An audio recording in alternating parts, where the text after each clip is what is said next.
go through a couple notes here. Hopefully everything's out in front of you. I'm going to put out the chart we're going to need today. We've used this chart a couple days in a row. It's kind of nice to have this for your homework today. There's 2 parts of the homework that you're going to have. 2 parts, pretty easy. This set will be due on Thursday. It's the last assignment of the week. Pretty easy. I just want to make sure everyone kind of knows what they're doing before I turn you loose, especially on the stuff we just started on Friday, which was all the deductions and taxes and all that, because we're getting specific numbers today. Hey, pick that up on the floor. All right. So here's the 2 parts we're doing. We're in section 1.6, which is based on deductions. It's based on gross pay versus net pay. That was 1.7. I had 1.7. 1.7? Sorry. And net pay. 1.6 was salary, wasn't it? Alright. So, gross versus net pay. First step, let's talk about a salary-based problem.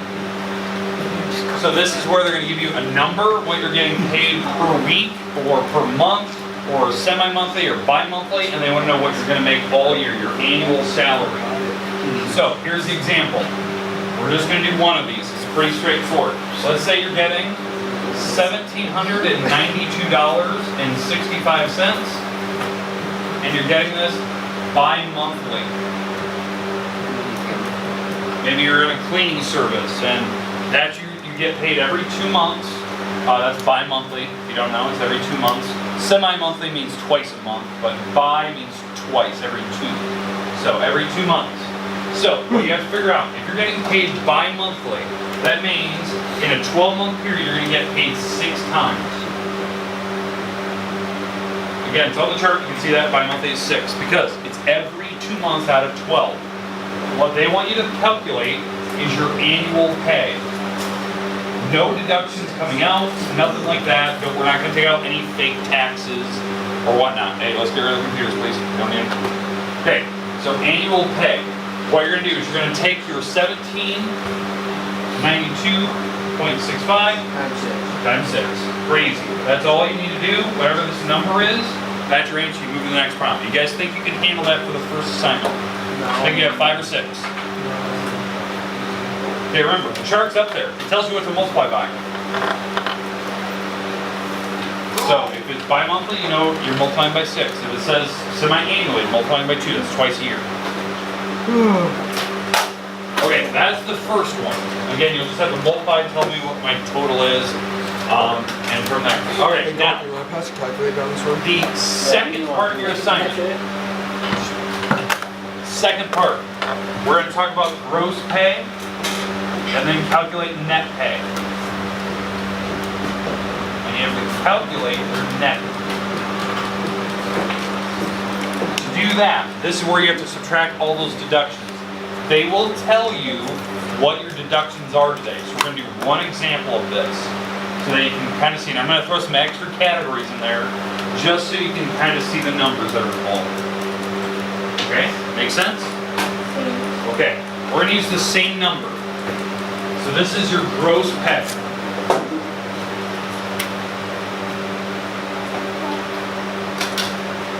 So this is your gross pay on that check. So that means this is before all the taxes and everything comes out. They want you to calculate your deductions, then figure out what your net pay will be in the very, very end.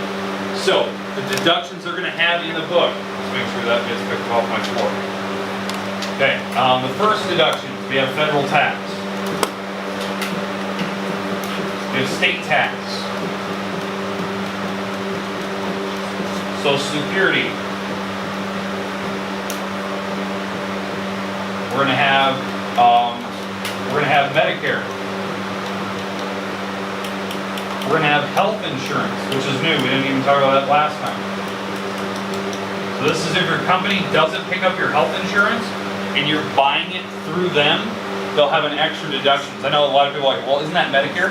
Medicare is what's going to take care of you when you're 65 and retiring. After 65, Medicare will pay your medical bills. They give you a set check every month that you can use for living costs. And it includes that money that you get through Medicare also covers medicines and whatnot. So sometimes you can just deduct it with Medicare and Medicaid. And then the last thing, we're going to throw in a fee.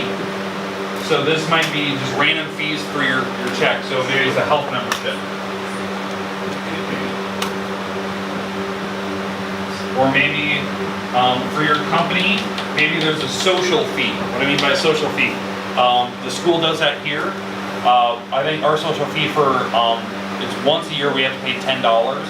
And that goes for anything like when there needs to be flowers sent, or cards sent, or congratulations. It can be anything, good or bad. It can be just, a get well card. That fee for everybody in the building covers that object or item. And that could come up more. Maybe there's lots of things going on, lots of babies being born, maybe there's lots of birthdays during the school year. That fee might be charged twice or 3 times throughout the year because maybe there's lots of stuff going on. So these are all my deductions. Federal tax, let's say that they're taking out $128.25. Social Security, state tax, they're gonna take out $32.50. Social Security, they're taking out $48.60. Medicare, $17.20. Health insurance, $143.75. And a fee, we're going to go to the $10 fee. These are the fees that are happening throughout your paycheck. These get deducted out. So the first thing I want to calculate right now is what are the total for all of these deductions. So you have to take a calculator, add up all the deductions together. It's nice to calculate this first to see what your number is. You only need electricity. So I'll type it in so you can see it. 128.25 plus 32.50 plus 48.60 plus 17.20 plus 143.75 plus 10. $380.30.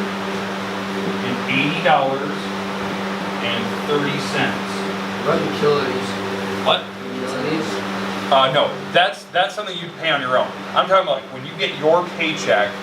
These are the things that are standard that come out almost every time. Unless your company picks up health insurance, then that'll be zeroed out. Like at school, I have to pay for family insurance. So for mine, that's an extra $5.50 out of my paycheck. So like boom, every paycheck. So it doesn't matter if I get paid like 3 times a month, once a month, that's coming out every single time. So. And because they've already divvied it up how many times they're going to have to charge me that. So that's my total. So yeah, no utilities, no student loans, nothing like that. Now that we have that, then we can calculate what my net pay is going to be. Because how do you calculate net pay? You take whatever your gross pay is and you subtract all the deductions.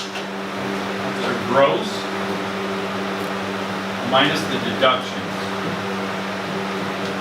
And this will equal my net pay.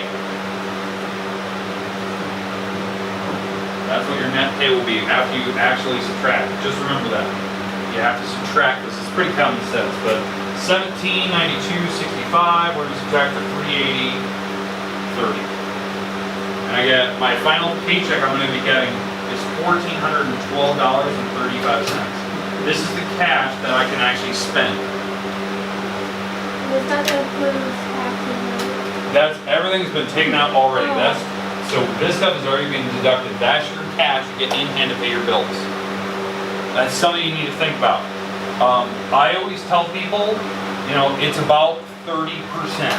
Now, if you don't believe me, taking 14, 12, 35 divided by the original, 1792.65, it's about 30%. Because you divide by whatever the difference was. So 380, so I subtracted those, which is this number basically, and I divide by the original, it was about 30%. It always is, I don't know why, it just works out that way. These numbers, by the way, were really close to what I had in my pay stub last time. Health insurance was the health insurance was way less, I just made it more realistic for the number I made. But that's pretty much average. And again, hopefully by the end of the year when you're filling out taxes, you get your taxes back. You won't get it all back, but you'll get a majority of it back, and it depends on what you're claiming, what kind of business you have. That's something I wish I knew a little bit more about, was like if you're going to be an entrepreneur, like you're going to start your own business, how you can deduct things out of your taxes. Because if you're running a business that's home-to-home business, you're going to provide service to something, you can deduct the car off of it, so you get a car. And they deduct it and pay it. They pay, the mileage and stuff. You basically have to just pay for gas. And you can usually write that stuff off. Farming, same thing. There's lots of things. They actually have classes at NIAC just for farmers for their taxes. It's like, that's how insane taxes are for farming. Like you have to take a class just to learn how to do it correctly. But that's something you need to be aware of. Oh, and for taxes, this is something for you guys. You're going to be filing taxes when you're 18, or probably maybe when you're 22, when you're probably off your parents' insurance and stuff. When you start filling out taxes, you have to keep all your tax receipts and everything throughout the year. So if you're going to be deducting them, you have to keep all your receipts, staple them to your form, so you can keep them in your file, and you have to keep them for 7 years. 7 years. Because if you get audited, they go back through all of your records for the previous 7 years, and they look at every number and they look at every digit you entered in your taxes to see that everything is adding up correctly. And if 1 penny's off, you're charged with tax fraud. That's how it works. That's a lot of actors get charged. They don't put all the money deductions what they've had. They don't keep the receipts for previous years. They're in a bunch of movies. They had to do a lot of traveling. They put in a lot of expenditures for their reduction in taxes, so they get cash back. Wesley Snipes was one. He got charged with tax evasion. He went from California to Florida, and he filled out his taxes wrong. Wesley Snipes. He was like Blade. He's an African American actor. No, huge actor. He was one of the highest paid actors for a while. Got charged with tax evasion. MC Hammer got Yeah, because they fill out their taxes wrong. They get audited because when the federal government looks at their taxes, like these guys are making like tons of money every year, and they see the deductions, they'll be audited every now and then. Like you're making a lot of money off the government. They want to check that everything's legit, and if there's 1 penny off, they get charged. So you'll see it a lot on those high-paying jobs. If you're not deducting a lot, there's really nothing to worry about. The only thing I ever have to keep track of is my expenditures I pay at school. If I buy supplies, buy paper, buy anything like certain shelves, like things I bought for the school in here, I keep track.